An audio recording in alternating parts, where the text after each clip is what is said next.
আমাদের চিত্ত ও মননের ক্লান্তি দূর করে ভ্রমণ। ভ্রমণ শুধু স্থানান্তর নয়, তা আত্মার আন্দোলন।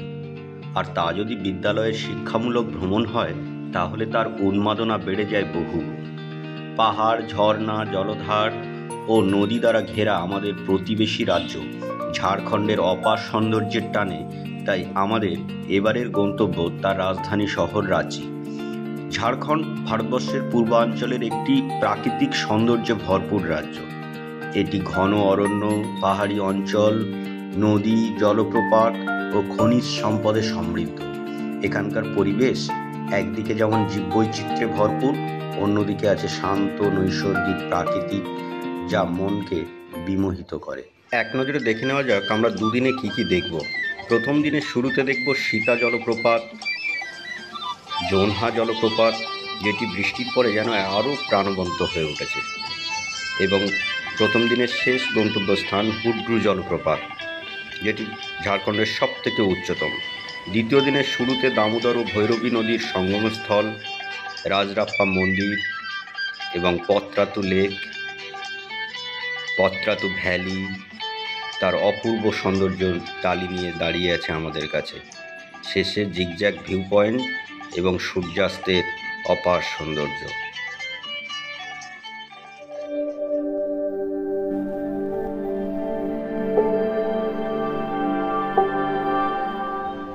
আমাদের যাত্রা শুরু হয়েছিল বারুইপুর স্টেশন থেকে।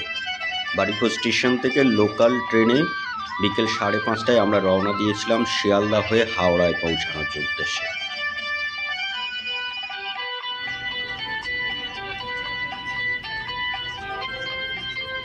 শিয়ালদা থেকে আমরা মেট্রোয় যাওয়ার ঝুঁকি নেইনি অত্যন্ত ভিড়ের কারণে।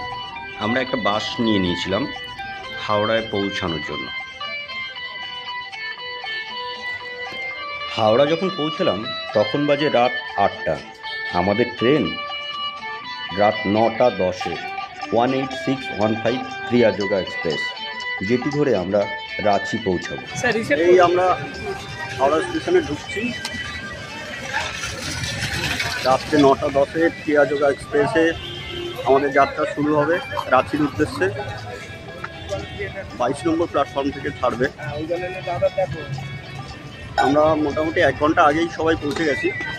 দেখা যাক ট্রেনটা যথাসময় ছাড়ে কি।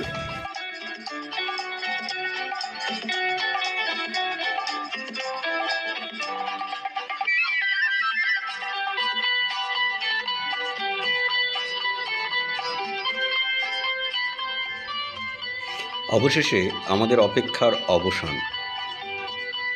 ট্রেন দিয়ে দিয়েছে 22 নম্বর প্ল্যাটফর্মে, যেটি প্রায় 8 ঘন্টা আগেই পৌঁছে গেছে এই প্ল্যাটফর্মে। 18615 ক্রিয়াযোগা এক্সপ্রেস। নির্দিষ্ট টাইমের কিছুক্ষণ আগে আসায় আমাদের একটু সুবিধাই হলো। আমরা সবাই নির্দিষ্ট সিট দেখে বসে নিলাম খুব সত্বর।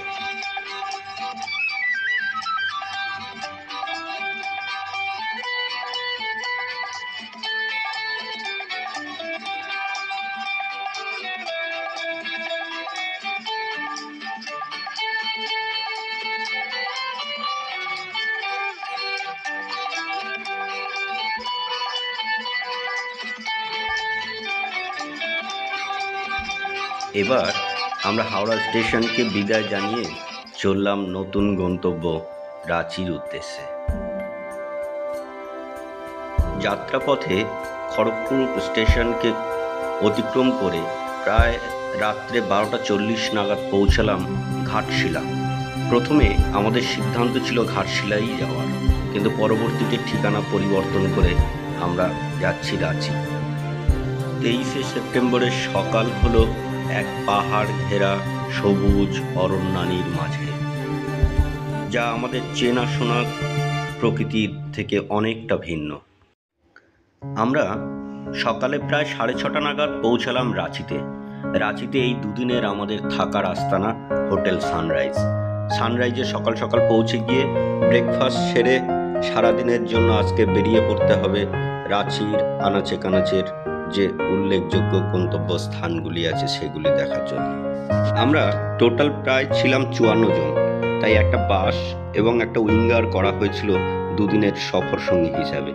আমাদের বাস চলে এসছে। বাসে ওঠার পরে আমাদের ছাত্রছাত্রীরা যেন আনন্দে আত্মহারা। চারিদিকের প্রাকৃতিক সৌন্দর্য দেখতে দেখতে আমরা এগিয়ে চলেছি আজকের দিনের প্রথম গন্তব্য সীতা ফলসের দিকে। চারিদিকে জঙ্গল এবং আঁকামাকা রাস্তায় যাওয়ার অনুভূতিটাই রোমাঞ্চকর।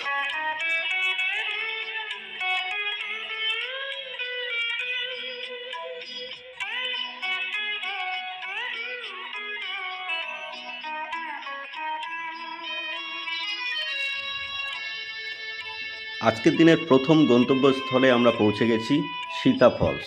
ঝাড়খণ্ডের রাঁচি জেলায় অবস্থিত একটি অনন্য সুন্দর প্রাকৃতিক নির্জন পরিবেশে অবস্থিত এই সীতা জলপ্রপাত। এটিও সুবর্ণরেখার একটি উপনদী রাধু নদীর গতিপথে গড়ে উঠেছে। এর উচ্চতা প্রায় 43 থেকে 45 মিটার। প্রথম জলপ্রপাত দেখার আনন্দে আমাদের ছাত্রছাত্রীরা অনায়াসেই প্রায় 300 থেকে 350 ধাপ নেমে নিচে এসে সীতা জলপ্রপাতের সামনে পৌঁছে গেছে। যখন আমরা পৌঁছালাম সীতা জলপ্রপাতের সামনে, এক অনন্য রূপ যেন কিছুক্ষণ আগে বৃষ্টি স্নাত জলরাশি উপর থেকে অঝোর ধারায় নেমে আসছে এবং এই জলপ্রপাতের সৌন্দর্য আরও অনেক গুণ বাড়িয়ে দিয়েছে।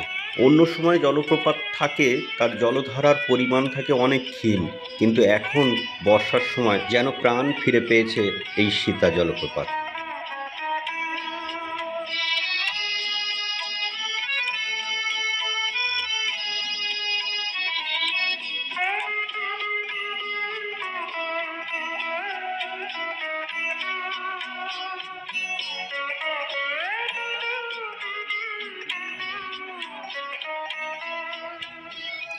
প্রথম জলপ্রপাতের সামনে কিছুটা ফটোশ্যুটের পরে এবার আমাদের পরবর্তী গন্তব্য জোনা জলপ্রপাতের দিকে এগোতে হবে।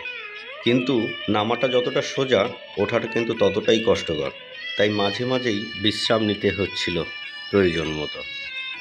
আমরা পৌঁছে গেছি আজকের দিনের দ্বিতীয় গন্তব্যস্থান জোনা জলপ্রপাত। জোনা ওয়াটারফলসের চারিদিকের এই শালের জঙ্গলটা অদ্ভুত সুন্দর। এখান থেকে জোনা জলপ্রপাত, অ্যাকচুয়ালি এটা গৌতম ধারা নামে পরিচিত। একসময় গৌতম মুনি এখানে তপস্যা করতেন, সেই থেকে এর নাম হয়ে গেছে গৌতম ধারা।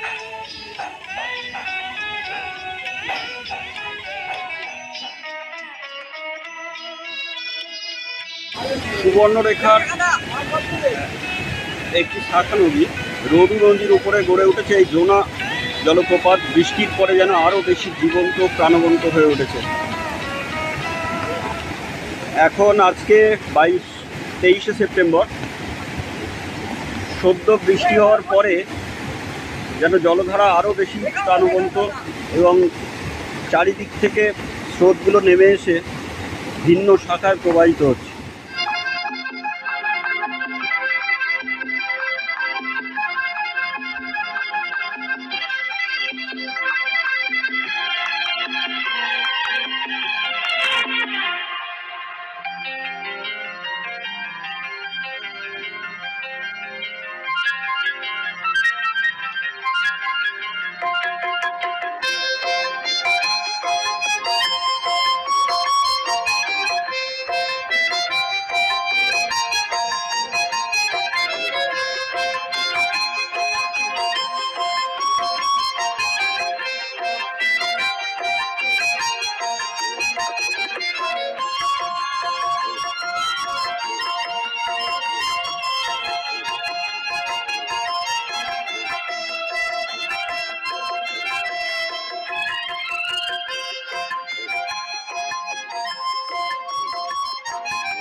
নদীর উপরে গড়ে ওঠা অনন্য সুন্দর জলপ্রপাত এই জোনা। সুবর্ণরেখার একটি শাখা নদী জরু। আপার পার্টের পরে এটা হচ্ছে লোয়ার পার্ট।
পথ চলতে চলতে আমরা পৌঁছে গেলাম আজকে অন্তিম গন্তব্যস্থান হুড্রু জলপ্রপাত। হুড্রু জলপ্রপাত ঝাড়খণ্ডের সব থেকে উচ্চতম জলপ্রপাত এটি।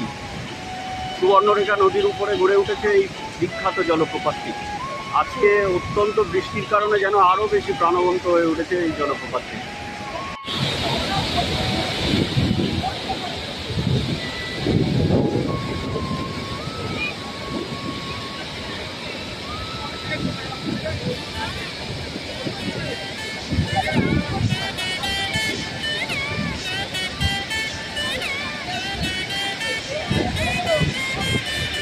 হুড্রু জলপ্রপাতের আজকের যে রূপ বহুদিন পরে দেখলাম। আজকে বৃষ্টির পরে এত বেশি জলপ্রপাত হচ্ছে এবং তার গতিবেগ বেড়ে গেছে, যা ভাষায় বর্ণনার অতীত।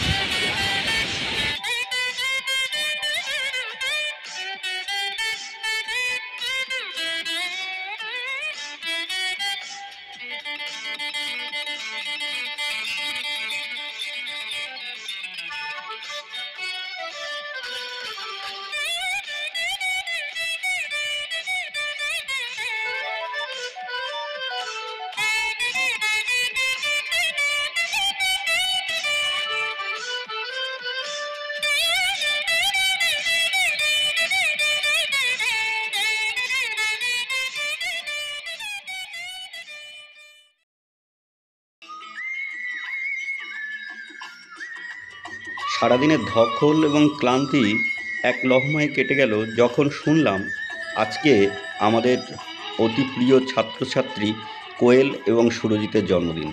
খুব অল্প সময়ের প্রচেষ্টায় আমরা ছোট্ট একটি বার্থডে পার্টির আয়োজন করে ফেললাম। সবাই মিলে খুব আনন্দ সহকারে সন্ধ্যাটা কাটানো গেল।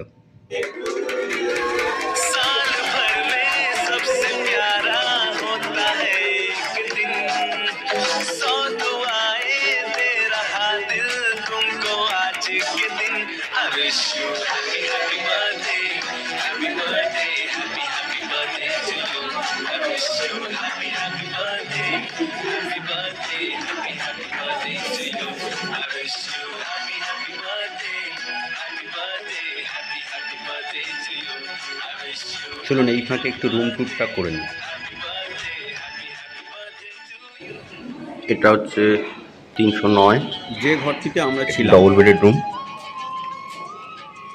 এদিকে ঢুকেই ডান হাতে একটা ডেস্ক আছে, উপরে টিভি, এদিকে একটা ক্যাবিনেট,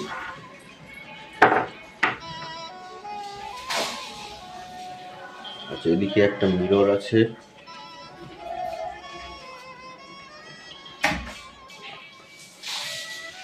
এদিকে একটা জানালা ওপেন, উপরে সিলিং ফ্যান,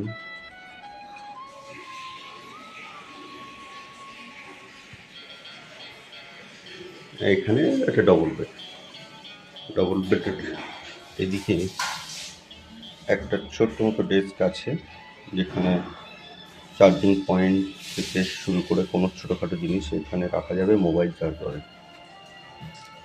আর এদিকে আছে অ্যাটাচ বাথ, যেমন হয় আর কি, আর দেখাচ্ছি না।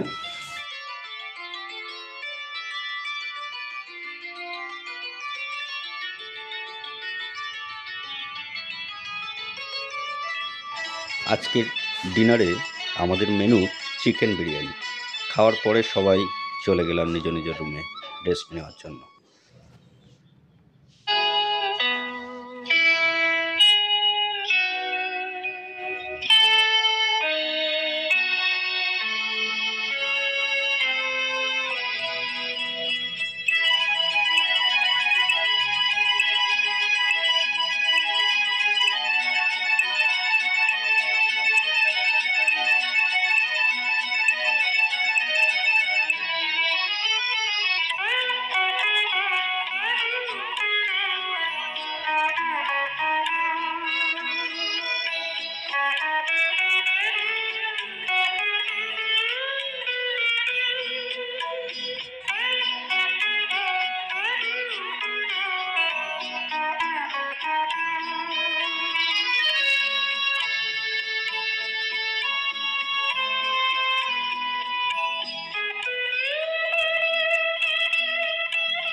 দামোদর নদীর প্রবাহ শান্ত ও প্রশস্ত, আর ভৈরবী নদী সরু ও খরস্রোতা এক জায়গায় এসে মিলিত হয়ে এক অপূর্ব শোভাবর্ধন করে। ভৈরবী নদী পাহাড়ি অঞ্চল থেকে এসে খাড়া ঢালে দামোদর নদীতে এসে মিলিত হয়েছে। এই মিলন স্থলকে পবিত্র মনে করা হয়।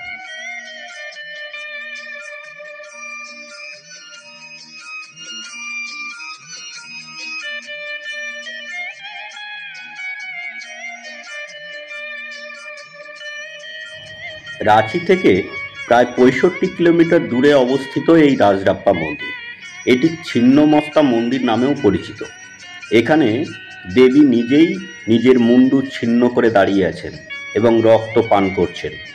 এই দেবী শক্তির এক তীব্র রূপ, যেখানে আত্মত্যাগ, সৃষ্টি ও ধ্বংস একত্রে প্রকাশ পায়। মন্দির চত্বরে ছায়াঘেরা প্রাচীনতা ও আতিথ্যের গন্ধ ছড়িয়ে থাকে। এটি একটি তন্ত্র সাধনার গুরুত্বপূর্ণ স্থান। প্রতি বছর হাজার হাজার পুণ্যার্থী এখানে পুণ্য স্নান ও পূজার জন্য আসেন।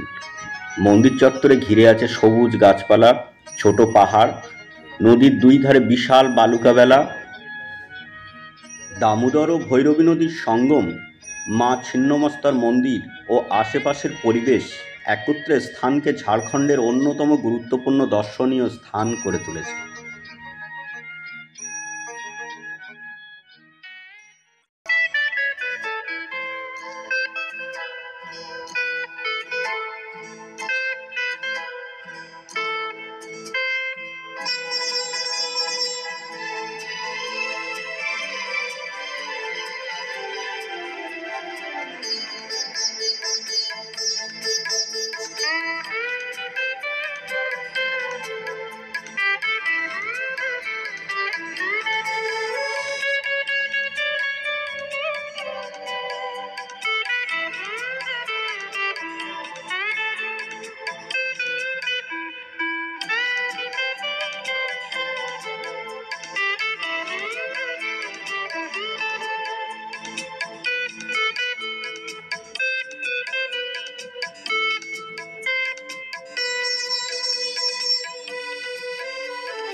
রাজরাপ্পা মন্দির থেকে প্রায় 54 কিলোমিটার দূরে প্রস্ফুটিত কাশফুল এবং পাহাড়ি ঘন অরণ্যানীর মাঝখান দিয়ে সর্পিল আকারে রাস্তা ধরে আমরা পৌঁছে গেলাম পত্রাতু লেকে। এটি একটি মানব নির্মিত হ্রদ, যা পত্রাতু ড্যাম নির্মাণের ফলে সৃষ্টি হয়েছে।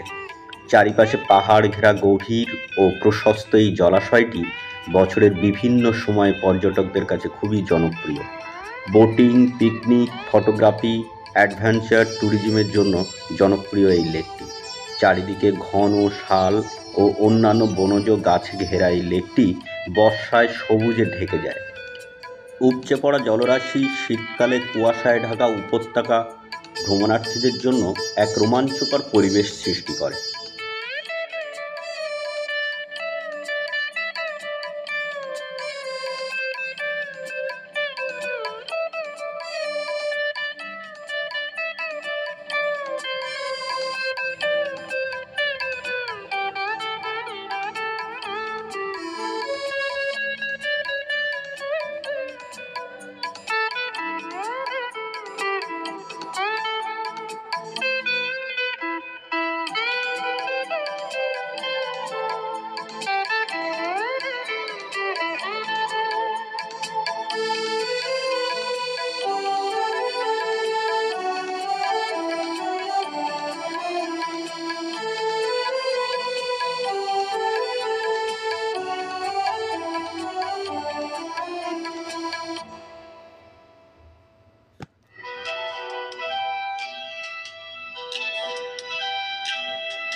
পত্রাতু লেক দেখে এবার আমরা ফিরব রাঁচির পথে। এখান থেকে রাঁচির দূরত্ব প্রায় 40 কিলোমিটার। ছোটনাগপুর মালভূমির অন্তর্গত দামোদর নদীর উপনদী নালকাড়া নদীর অববাহিকায় এই পত্রাতু ভ্যালি অবস্থিত। পত্রাতু যাওয়ার পথে চারিদিকে জঙ্গল ও পাহাড়ি আঁকাবাঁকা রাস্তা যে কোনো ভ্রমণ পিপাসু মানুষের চিত্ত আন্দোলিত করবেই। জিগজ্যাগ ভিউ পয়েন্ট থেকে পাহাড়ি আঁকাবাঁকা রাস্তা দেখতে সত্যি মনোমুগ্ধকর। এখান থেকে সূর্যোদয় এবং সূর্যাস্তের অপরূপ সৌন্দর্য অনেকদিন স্মৃতিকোঠায় বাঁধা থাকবে। অপূর্ব প্রাকৃতিক সৌন্দর্যের কারণে স্থানীয়রা এই জায়গাকে মিনি সিমলা অফ ঝাড়খণ্ড বলে থাকেন। এখানে আমরা সূর্যাস্তের কিছুটা পূর্বেই পৌঁছেছিলাম, ফলে আমরা সূর্যাস্তের অপূর্ব শোভা দেখার সৌভাগ্য লাভ করেছিলাম।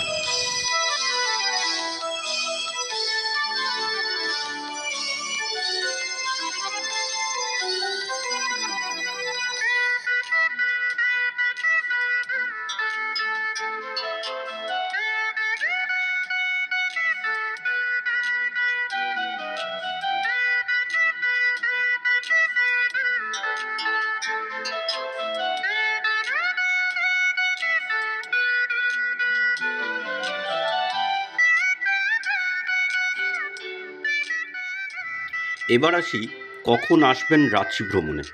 সারা বছরের মধ্যে অক্টোবর থেকে মার্চ মাস হচ্ছে আদর্শ সময়। এই সময় প্রাকৃতিক পরিবেশ থাকে মনোরম এবং শীতকালের ঠান্ডা আপনার উপভোগ্য, তাই এই সময়টাই সব থেকে ভালো। বর্ষার সময় এলে ফলসগুলোতে নামার রাস্তাগুলো অনেকটা পিচ্ছিল থাকে, ফলে বিপদ হতে পারে। আর গরমের সময় তাপমাত্রা প্রায় 40 ডিগ্রির কাছাকাছি চলে যায়, তাই তখন একটা অস্বস্তিকর অবস্থা।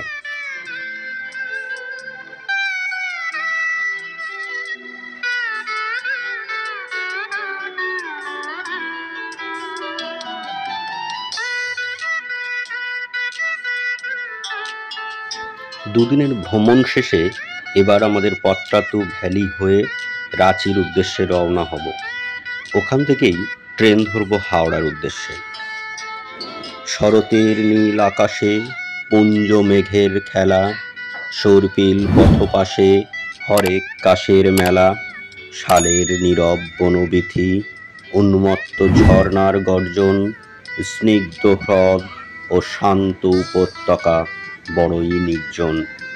আমরা কজন হলেম তোমার সাথী, মনের মণিকোঠায় জমল কত না স্মৃতি। আবার যখন পড়বে মনে তোমায়, স্মৃতির পাতা খুঁজব তখন। এখন জানাই বিদায়।